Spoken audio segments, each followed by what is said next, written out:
우리 같이 기도드리겠습니다. 항상 우리를 사랑하셔서 불러주시고 우리의 삶 가운데 주님의 날 허락하심으로 하나님께서 우리의 삶 속에 계심을 우리에게 늘 일깨워주시니 감사합니다. 거룩한 주님의 날 하나님의 집에 우리 모두 함께 모여 하나님을 아버지라고 부르며 예배를 드립니다. 주님께 예배드리는 이 시간에 하나님께서 우리에게 주시는 말씀을 우리 마음속에 채워 듣고자 합니다. 우리에게 변치 않은 이 계시의 말씀을 허락하실 때 감화 감동하셨던 성령의 충만의 역사가 지금 우리의 마음속에 넘치도록 함께 임재하여 역사하여 주시옵소서. 예수님 거룩하신 이름으로 기도드리옵나이다. 아멘. 우리가 믿는 이 기독교를 가리켜서 흔히들 사랑의 종교이다 이렇게 말들 하곤 합니다.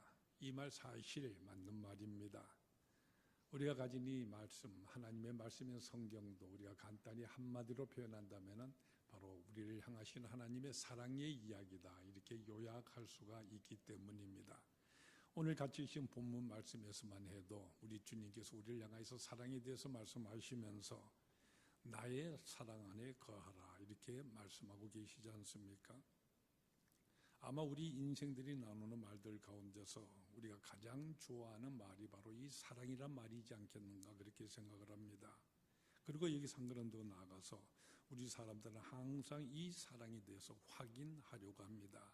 이것은 바로 우리 인간이 가진 본능이요 본성이라고 이렇게 말할 수가 있을 것입니다. 누군가가 지어낸 얘기일 것입니다만 이런 우스운 얘기가 있습니다. 하나님께서 이 우주 만물을 다 창조하신 다음에 하나님의 형상으로 우리 사람을 만드시지 않았습니까? 그때 한 번은 에덴 동산에서 아담이 하와에게 이렇게 물었다고 합니다. 당신 나를 사랑하오 하고 말이지요. 이 아담의 질문에 대해서 하와가 어떻게 대답했을 것 같습니까? 이 아담의 질문을 받은 이 하와가 입을 뾰족하게 앞으로 내밀면서 이렇게 대답했다고 합니다. 어디 다른 남자라고는 있어야 말이지. 물론 이 이야기 미국 사람들 그 어떤 남자들 사이에서 흔히 농담같이 나눠진 이 같은 얘기입니다만은 그러나 이 얘기를 곰곰하게 우리 다시 한번 되짚어 본다면은 바로 이 이야기는 우리 인간이 나누고 있는 사랑에 대해서 그 사랑의 허구성에 대해서 꼬집어주는 이 같은 내용이 담겨져 있다 하는 것을 우리는 또한 깨달을 수가 있습니다. 사실 우리만 해도 그렇지 않습니까? 가끔씩 부부들끼리 만나서 서로가 대화하는 내용들을 들어보아도 서로가 어떻게 서로 만나게 되었느냐, 누가 더 사랑을 했느냐, 누가 먼저 프로포즈를 했느냐 이렇게 말하는 것이 늘 화제가 되고 나는 것을 우리는 보게 됩니다. 그런데 여기에 대해서 대답하는 분들의 말을 들어보면 참으로 재미가 있습니다. 그 말을 들어보면 서로 상대방이 자기를 먼저 좋아하고 나를 따라다녔다 이렇게 얘기하는 것이죠. 자기는 그 당시 그저 덤덤하게 있었는데 저희가 날 그렇게 따라다녔기 때문에 내가 한 사람 구제해 주었다 이렇게 대답하는 것을 들을 수가 있습니다. 여러분은 혹 그렇게 말씀하고 계시지는 않습니까? 내가 먼저 사랑을 하고 내가 반해서 쫓아다녔다 이렇게 말하면은 자기 자신이 체면이 좀 구겨진다 이렇게 생각하는 것 같습니다. 가장 사랑을 나누고는 부부 사이인데도 말이지요. 여러분 이것이 바로 우리 인간들이 말하고 있는 사랑이라는 허구적인 이와 같은 내용이 되는 것입니다. 그런데 우리 주님께서 우리에게 하시는 말씀은 이와는 정반대의 말씀을 우리에게 하십니다. 내가 먼저 너를 사랑하였노라. 그것도 못 견디게 정말로 미칠 것 같이 내가 너를 사랑하였노라. 그러니까 내가 하는 이 사랑을 제발 좀 받아다오 하는 것이 바로 우리를 향하신 우리 주님의 사랑이요 우리를 향하신 주님의 프로포즈인 것입니다. 신약성경 요한일서 4장 10절에 보면 바로 이렇게 사랑에 대해서 말씀을 하십니다. 사랑은 여기에 있으니 우리가 하나님을 사랑한 것이 아니요 하나님이 먼저 우리를 사랑하사 우리 죄를 속하기 위하여서 화목제물로 그 아들을 보내셨음이니라. 우리가 먼저 하나님을 사랑한 것이 아니라 하나님께서 먼저 우리를 사랑해 주셨다고 여기 분명하게 말씀해 주고 있으십니다. 오늘 같이 있는 본문 말씀에서도 보면은 우리 주님께서 너희가 나를 택한 것이 아니라 내가 너희를 택하였다 이렇게 말씀하십니다. 내가 너희를 사랑하였으니 나의 이 사랑 안에 거해다오 하는 이것이 바로 우리 주님의 사랑의 고백인 것입니다. 사실 우리가 그리스도인이 된다고 하는 이것은 다른 것 어떤 무엇이 아닙니다.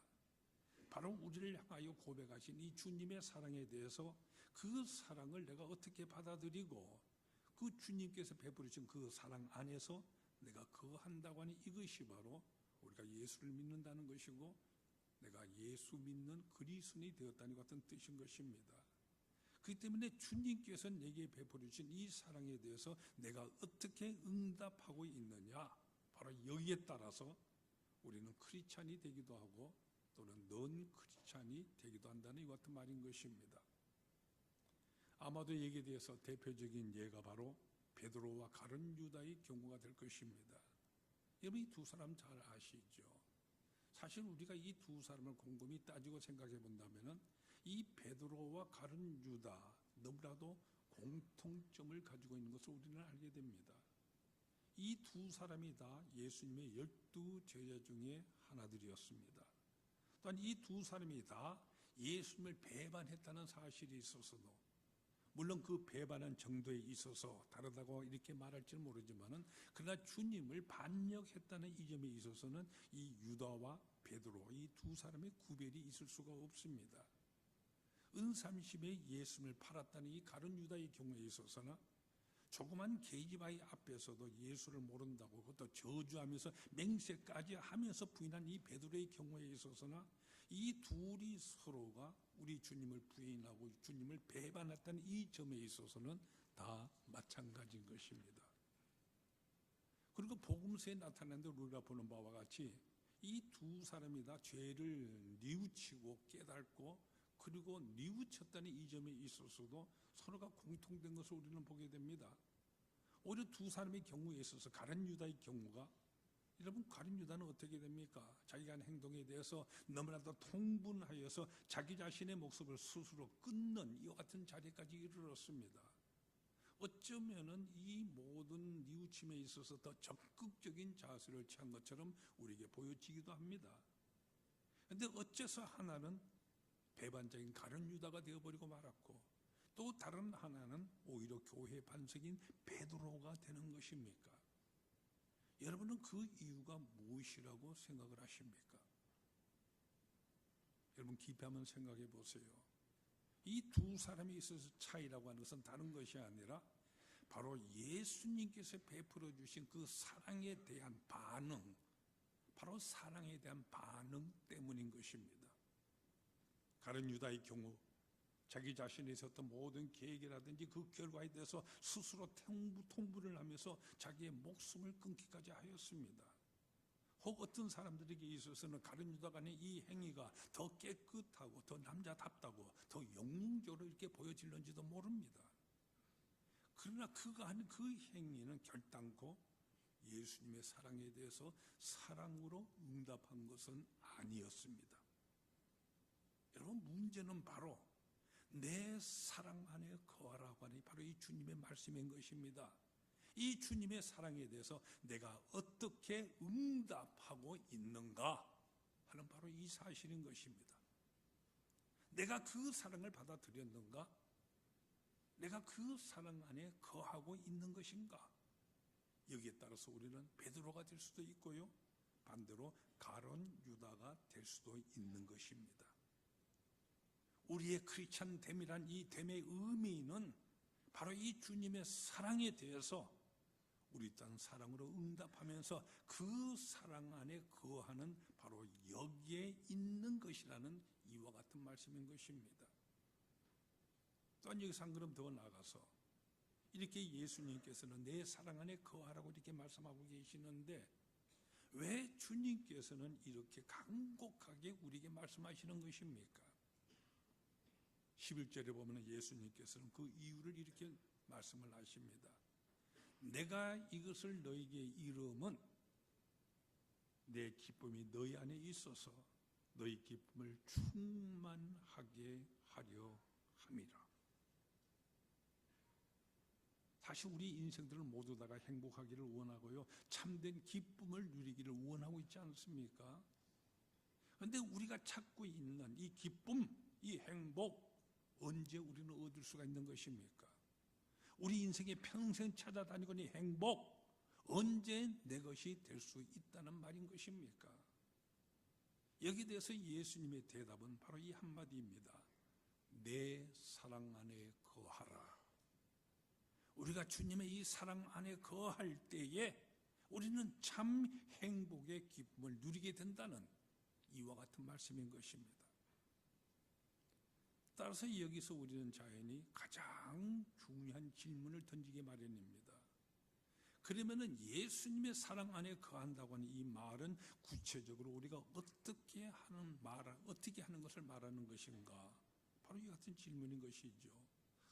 여러분 어떻게 생각하십니까? 주님의 사랑 안에 거한다고 하는 이것은 구체적으로 무엇을 말하는 것입니까? 바로 이와 같은 질문에 대해서 오늘 본문 말씀에서 예수님께서는 세 가지의 말씀하고 계십니다. 첫 번째로 8절에 보면은 예수님의 사랑 안에 거한다고 하는 것은 바로 예수님의 제자가 되는 것이다 하는 이렇게 말씀하시는 것이죠. 너희가 열매를 많이 맺으면은 내 아버지께서 영광을 받을 것이요 너희는 내 제자가 되리라. 내 제자가 되리라 말씀을 하십니다. 여기 제자라는 이 말, 요즘 우리가 말하는 이 스승과 제자의 관계라고 하는 것은 요즘처럼요, 여기 말씀하시는 것은 우리가 학교에 가서 지식을 배우고 졸업장을 받고 떠나버리는 이와 같은 것이 요즘 오늘 현상일 뿐일 것입니다만, 선생과 학생의 관계, 예수님 당시에 있어서 제자라고 하는 것은 요즘 우리가 생각하는 이 같은 선생과 학생과의 이 같은 관계와는 다른 것입니다. 제자가 된다는 이 말은 바로 스승의 그 정신과 사상을 이어받는 것, 스승의 정신과 사상을 이어받는 것이 바로 제자가 된다는 것입니다. 따라서 이 제자란 바로 그 스승의 화신인 것입니다. 분신인 것입니다. 바로 그 제자를 보면은 바로 그의 스승이 어떤 분인 줄을 알 수가 있었기 때문에, 그 때문에 이 제자란 바로 작은 스승이다, 이렇게 말할 수가 있는 것입니다. 예수님께서 우리 모두를 향하여서 나의 사랑 안에 거하라, 다시 말해서 내 제자가 되라, 이렇게 요구를 하시는 것은 바로 우리가 예수님의 제자가 되어서 예수님의 그 사상과 정신을 이어받아서 우리가 하나의 작은 예수가 됨으로써 사람들이 바로 나를 보면은 예수 그분을 본 것처럼, 그래서 예수를 알게 되어지고 예수를 이해하게 되어지고, 그래서 우리 모두가 예수의 증인이 되라고 하는 이와 같은 말씀인 것입니다. 우리가 신약 성경에 보면 이 제자라고 하는 말이 약 한 260회 정도가 사용되고 있습니다. 그런데 예수님의 제자가 되는 이 경우에 있어서는 한 가지 뚜렷한 특색이 등장하고 있습니다. 그것은 아주 독특한 입학금을 내야 한다는 바로 이 사실인 것이죠. 예수님께서는 이렇게 우리에게 이 입학금에 대해서 제시해 주셨습니다. 아무든지 나를 따라오려거든 자기를 부인하고 날마다 제 십자가를 지고 나를 따를 것이니라. 누가복음 9장 바로 23절에 나오는 말씀이 있죠. 이 말씀의 의미를 곰곰이 생각해 보세요. 사실 우리가 어떤 목표하는 것을 이룩하려고 할 때에 거기에는 거기에 상응하는 대가가 지불되어야만 되는 것이지 않습니까? 가령 예를 들어서 우리가 몸무게 이 체중을 좀 줄이고 싶어 할 때에, 그렇다면 운동도 많이 할 뿐만 아니라 먹고 싶은 것 우리는 먹지를 않아야만 합니다. 우리가 학교 성적을 좀 올리려고 한다고 할지라도 밖에 나가서 놀지도 않아야 될 것이고, 보고 싶은 TV 우리는 안 봐야 될 것입니다. 자기 자신의 욕심과 편리, 바로 자기를 부인하지 아니하고서는 행복에 이를 수가 없는 것이죠. 또 우리 부부 사이 행복이라는 것도 마찬가지지 않습니까? 부부간의 피차가 지불하고 있는 그 희생의 분량과 언제나 정비례되는 것입니다. 또한 이 사회나 국가의 복지라는 것도 마찬가지죠. 얼마나 많은 사람들이 여기에 대해서 이것을 위해서 희생하고 있는가 하는 바로 그 양에 따라서 이것이 올라가기도 하고 내려가기도 되는 이런 것이지 않습니까? 예수님의 제자가 되기 위해서는 자기 십자가를 날마다 져야만 합니다. 어떻게 보면 이 입학금 아주 비싼 것처럼 보이지만은, 그러나 바로 이 관문을 우리가 통과할 때에야 오늘 본문 11절 말씀처럼 너희 기쁨을 충만하게 하려 함이라. 바로 우리가 참단의 행복과 기쁨을 맛보게 된다는 말씀인 것입니다. 예를 들어서 이 사람의 경우를 한번 생각해 보십시오. 아마 여러분 크리스토퍼 콜럼버스 하면은 그가 누구인지 대부분이 다 잘 알고 계시라고 생각을 합니다. 근데 대부분의 사람들이 크리스토퍼 콜럼버스 하면은요, 아메리카 신대륙을 발견한 사람이다 이렇게만 알고 있습니다만은, 그러나 다른 한편으로 그의 전기를 읽어보면은요, 바로 그 자신 크리스천 됨의 의미에 대해서 이 문제 때문에 수십 년을 고민한 사람으로 거기 등장하고 있습니다. 콜럼버스는 처음에는 황금에 미친 사람이었습니다. 그가 신천지를 향해 떠난 이 사실도요, 무슨 신대륙을 발견하기 위해서 한 것이 아닌 걸 우리 잘 알고 있지 않습니까? 그 당시에 황금이 많다고 하는 소문을 듣고서 그곳을 향해 떠났던 것일 뿐이었습니다. 소문이 뭐냐면요, 인도라는 나라가 있는데 거기는 황금이 아주 많아서 이 길 모든 도로들이 다 황금으로 포장되었다는 이 같은 소문을 듣게 되죠. 그렇기 때문에 그 황금이 많은 그 인도를 찾아서 조금이라도 빨리 단축하고 싶어서요, 그렇기 때문에 옛날에 이 대륙을 돌아가는 이 루트가 아니라 새로운 루트를 개척하기 위해서 계속 대서양 서쪽으로 향해 나갔던 것이죠. 그렇기 때문에 그가 새로 발견한 이 대륙에 도착해서도 그는 처음에 그것이 바로 인도인 줄 알았습니다. 그래서 거기에 살고 있는 모든 원주민을 가리켜서 인도 사람이라고, 그래서 인디안이라고 그렇게 불렀던 것이죠. 그러나 그의 전기에 보면은요, 그는 말기에 이르러서 나의 이 이름을 버릴 것인가, 아니면 이 이름대로 유지하고 살아갈 것인가 하는 이 문제를 놓고 아주 심각히 고민했다고 합니다. 바로 그의 이름 크리스토퍼라는 이 말은 그리스도를 업고 사는 사람이다 하는 이와 같은 뜻이었기 때문입니다. 내가 정말로 예수를 업고 살아가는 이와 같은 사람이 될 것인가, 아니면 황금을 업고 사는 사람이 될 것인가. 젊어서 콜럼버스 황금에 미쳐 날뛰고 다니던 이 같은 사람이었지만 말년에 그는 교회에 들어가서 며칠을 금식하며 기도한 다음에 결국은 자기 자신의 이름을 회복하겠다 이렇게 결심을 합니다. 그리고 그가 죽기까지 14년간 주님의 뜻만을 위하여서 살았다고 합니다. 마지막에 콜럼버스는 평화롭게 미소를 띄우고 운명을 하였다고 하는데, 죽기 며칠 전에 쓴 그의 일기장에 이와 같은 글이 쓰여 있습니다. 내가 가장 행복했던 것은 주님의 제자가 되었던 지난 14년간의 생활이었다. 여러분, 우리 모두 마음속에 깊이 새길 수 있기를 바랍니다. 주님을 위하여서 산다. 내가 자녀를 낳아도 주님을 위하여서 그 자녀를 기르겠습니다. 내가 돈을 벌어도 주님을 위하여서 그것을 쓰겠습니다. 내게 무슨 재주가 있다고 해도 주님을 위하여서 바치겠습니다. 바로 이와 같은 제자의 길, 자기를 부인하고 십자가를 지는 바로 이 길이 사실은 우리 주님 뭐라고 말씀하십니까? 나 자신을 가장 행복하게 하는 길이라는 바로 이 말씀인 것입니다. 예수님께서 우리 모두를 향하여서 나의 사랑 안에 거하라, 다시 말해서 나의 제자가 되라고 말씀을 하십니다. 내 제자가 됨으로, 그리함으로써 너희 기쁨이 충만하게 되리라 말씀하십니다. 다음으로 오늘 본문에서 예수님께서는 우리를 향하여 친구라고 부르시는 것을 우리는 보게 됩니다. 12절 이하에서 여러분이 보시는 바와 같이 주님의 사랑 안에 거한다고 하는 이것은 바로 주님의 친구가 되는 것이라는 이 같은 말씀인 것입니다. 내 계명은 곧 내가 너희를 사랑한 것 같이 너희도 서로 사랑하라 하는 이것이니라. 너희는 내가 명하는 대로 행하면 곧 나의 친구라. 사랑의 고백에서 이와 같은 무슨 또 얘기가 있습니다. 어떤 총각이 있었는데 그 회사에 새로 입사한 처녀에게 첫눈에 반해가지고 그래서 그 처녀를 따라다니다가 어느 날 사랑을 고백을 합니다. 자기 자신 제법 솔직하게 그리고 진지하게 고백을 합니다. 사랑하는 그대여, 나는 내 친구 현철이처럼 스포츠카 같은 건 가지고 있지는 않습니다.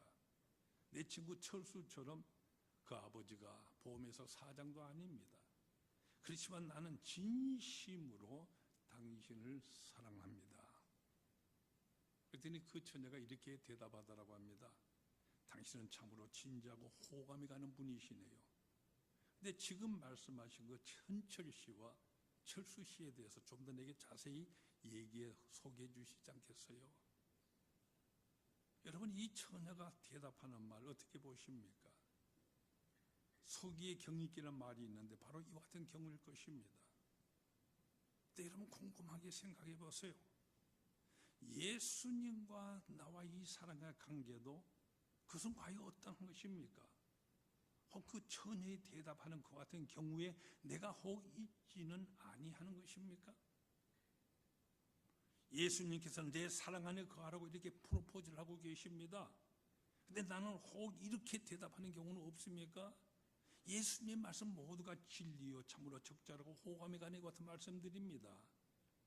그런데 병이 낫는다든지 돈 많이 벌다든지 축복받아서 부자가 된다는 이와 같은 얘기들 좀 더 제게 해주시진 않으시겠어요? 하고 말이죠. 사실 우리 모두는 바로 이와 같은 식으로 사랑의 대상을 딴 데서 구하가는 경우가 많이 있습니다. 그와 같은 신자들 우린 주위에서 보게 되지 않습니까? 그러나 이와 같은 구함은 예수님의 친구의 자리에까지는 아직 이르지 못한 상태인 것입니다. 예수님께서 나의 친구라고 말씀하신 뜻은 바로 예수님의 사랑을 이어받아 예수님의 동력자가 되는 것을 의미하는 것입니다. 그 때문에 9절에서 아버지께서 나를 사랑하신 것 같이 나도 너희를 사랑하였으니 나의 사랑 안에 거하라고 말씀을 하십니다. 하나님의 그 크신 사랑이 예수 그리스도에게 이어져 있고요. 이제 예수님께서 그 사랑을 이어서 우리들에게 베풀어 주셨습니다. 그 크신 사랑을 이어받은 우리들은 이제 이 사랑에 대해서 우리가 어떻게 해야 한다는 것입니까? 주님께로부터 이어받은 이 사랑, 또한 이 사랑을 베풀어서 이어나가야 한다는 것입니다. 이것이 바로 예수님의 친구가 된다는 이 같은 의미의 말씀인 것입니다. 특별히 내가 친구로서 예수로부터 인계받은 이 그리스도의 사랑, 나에게 넘치는 기쁨을 주기에 충분함을 가지고 있는 그런 것입니다. 그렇기 때문에 우리가 살아가는 동안에 기쁨과 행복을 우리가 누리지 못하는 그 순간마다 이것이 누구 때문이라고 상대를 탓하고 이웃을 탓하고 불행을 탄식하기 이전에 사실은 나 자신의 이 사랑, 이것부터 점검해 보아야만 하는 것입니다. 사랑이란 무엇입니까? 사랑이란 조용한 이해이고 서로가 신뢰하는 것입니다. 사랑은 또한 최선을 다한 충성인 것입니다. 피차가 바치는 이 사랑의 충성으로서 우리 인간이 가지고 있는 모든 약점들 다 보충되게 되어지고요. 그래서 차차 완전을 향하여서 성장하게 되어지는 것입니다. 그렇기 때문에 여러분이 무슨 일을 하든지 거기에 그리스도로부터 이어받은 이 사랑이 거기에 들어있다고 한다면은 의미 있는 역사를 여러분 반드시 꾸며나가게 될 것입니다. 그러나 반면에 아무리 내가 계획하고 아무리 거창한 일을 내가 이루었다 스스로 자부한다고 할지라도 이 사랑이 거기에 들어있지 않는다고 한다면은 결국은 또 한 번의 무의미를 반복한 것일 뿐인 것입니다. 여러분 모두가 다 예수 그리스도의 친구가 되시길 바랍니다. 주님의 그 사랑을 이어나가는 자들이 모두 되도록 힘쓰십시오. 그리할 때에 진정으로 기쁨이 넘치게 된다, 우리 주님께서는 말씀하십니다. 그리고 세 번째로 오늘 보면 5절에 보면은 너희는 가지다 이렇게 말씀을 하십니다. 나는 포도나무에 너희는 가지라. 그가 내 안에 내가 그 안에 거하면은 사람이 열매를 많이 맺나니 나를 떠나서는 너희가 아무것도 할 수 없습니다. 여러분이 나무 몸통과 이 가지, 이것은 단순히 서로를 붙잡아 메어놓는 이와 같은 관계가 아니지 않습니까? 이 양자 사이는 같은 생명이 흐르고 있습니다. 이것은 붙어도 좋고 떨어져도 좋은 그런 관계가 아닌 것이죠. 이것은 바로 생명의 관계이고 반드시 붙어야만 하는 절대적인 최우선의 관계인 것입니다. 바로 이 최우선되는 생명 때문에 가지는 살게 되는 것이고요, 열매를 맺게 되는 것입니다. 여러분 혹 이와 같은 분을 만나보신 적은 없으십니까? 교회 다닌 지 3년 또는 5년 또는 10년이나 지났는데도 불구하고 아직도 믿음에 대해서 자신이 없다고요, 확신이 서지 않는다고 하시는 분들 말입니다. 여러분 왜 그런 것 같습니까?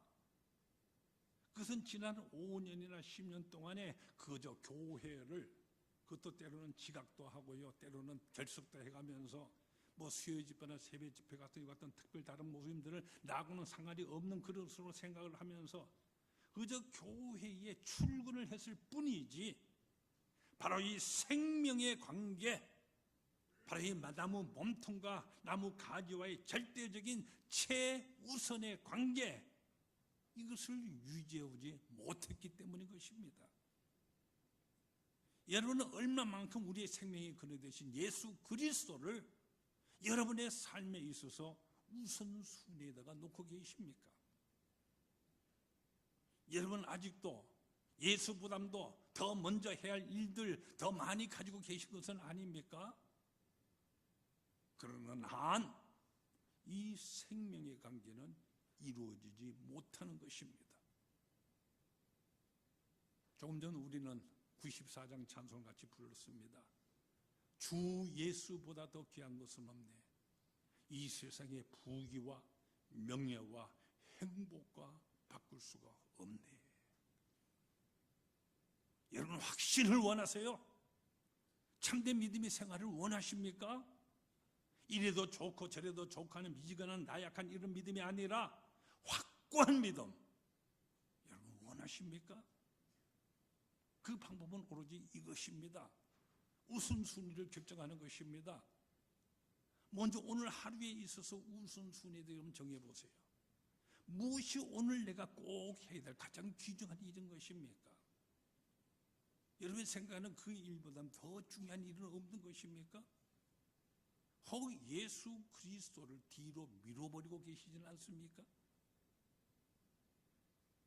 여러분 적어도요, 오늘 내가 다른 어떤 일을 못한다고 하더라도 하나님의 말씀 꼭 한 장을 내가 읽겠노라.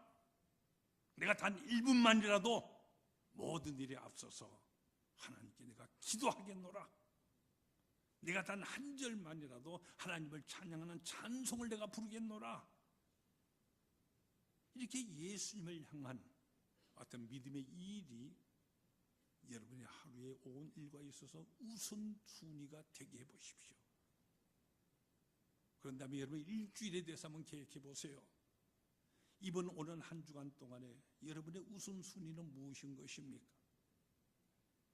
혹시 나를 위해서 십자가를 지시고 목숨까지 바치시는 그 크신 사랑을 베풀어서 나를 구원해 주신 우리 주님을 찬양하며 예배하는 이 일이, 친구를 만나는 일이, 돈 버는 일이, 다른 교회로 놀러 가는 그 같은 일을 위해서 뒤로 물러서 버리게 되는 이런 경우는 여러분에게는 없으십니까? 어떤 일이 있더라도 내가 하나님을 만나며 하나님께 예배하는 이 일에 내가 최우선적으로 지키겠노라. 바로 이와 같은 우선순위를 정하시고요, 여러분 꼭 지키도록 해보세요. 여러분 이것은 해도 좋고 안 해도 좋던 그런 것이 아닙니다. 이것은 바로 생명의 관계이고요, 절체절명의 관계인 것입니다. 이 최우선순위를 지키실 때에 우리는 비로소 내가 그의 사랑 안에 거한다고 하는 이와 같은 확신을 가지게 되는 것입니다. 나는 포도나무요 너희는 가지다 하신 이 말씀과 너희는 나의 사랑 안에 거하라는 이 말씀, 결과적으로 같은 내용인 것입니다. 이것은 바로 사랑의 계승이요 생명의 계승인 것입니다. 예수 그리스도의 제자가 되어서 내가 작은 예수로서 주의 뜻을 실천하기에 더욱더 힘쓰십시오. 예수님의 친구가 되어서 그의 사랑을 여러분 이어나가도록 하십시오. 그리고 예수 그리스도를 언제나 나의 최우선순위에 놓고 그렇게 해서 거기에 여러분의 열심과 여러분의 충성을 한번 다해 보십시오. 나머지는 하나님께서 보증해 주십니다. 책임져 주십니다. 그렇게 여러분이 하실 때에 여러분은 진정 그리스도의 사랑 안에 거하는 자가 되어주고요, 그리스도의 그 사랑 안에 거할 때에 열매를 많이 맺느니라. 우리는 사랑과 희락과 화평과 오래 참음과 자비와 양성과 충성과 온유와 절제와 같은 성령의 열매를 풍성히 맺게 되어집니다. 그래서 하나님께 영광을 돌리게 되어주고 우리의 삶에 있어서는 기쁨이 충만하게 되는 것입니다. 오늘 본문의 말씀 다시금 여러분 마음속에 깊이 새길 수 있기를 바랍니다. 나의 사랑 안에 거하라. 너희가 내 안에 거하고 내 말이 너희 안에 거하면 무엇이든지 원하는 대로 구하라. 그리하면 이루리라. 내가 이것을 너희에게 이루면 내 기쁨이 너희 안에 있어 너희 기쁨을 충만하게 하려 함이라. 기도하십시다. 내가 너희 안에, 너희가 내 안에 하신 말씀의 의미를 이 아침 우리가 깊이 마음속에 다시금 새깁니다. 내가 너희를 사랑하였노라. 그러니 나의 사랑 안에 거하라. 주님의 이 말씀을 우리 마음속에 지어서 주님의 그 사랑에 우리가 늘 사랑으로 응답하여 언제나 그리스도와 동행하며 이 땅에 있어서 내가 하나의 작은 예수로서 늘 살아갈 수 있게 은총의 축복의 손길로 늘 인도하여 주시옵소서. 예수님 이름으로 기도하옵나이다. 아멘.